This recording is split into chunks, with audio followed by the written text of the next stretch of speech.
Here we have a Pierce Simpson Superline Mark II. Comes with the original mark there, original mounting bracket and knobs.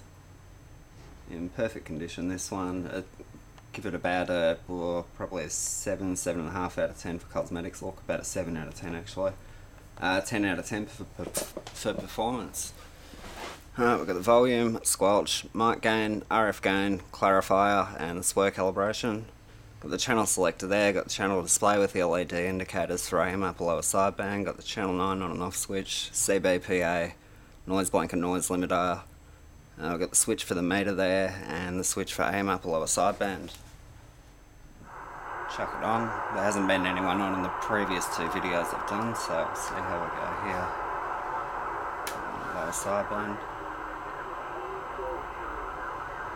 I can just hear people there. I don't know if the camera's going to pick that up.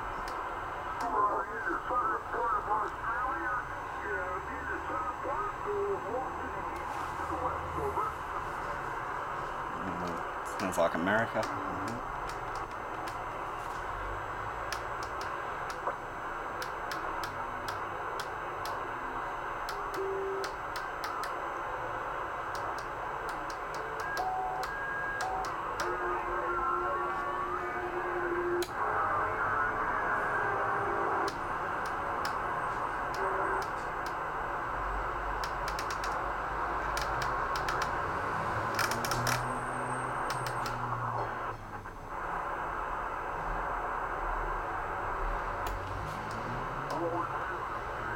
Yep, there's no one on again, of course. There we go, it's a Superline Mark II.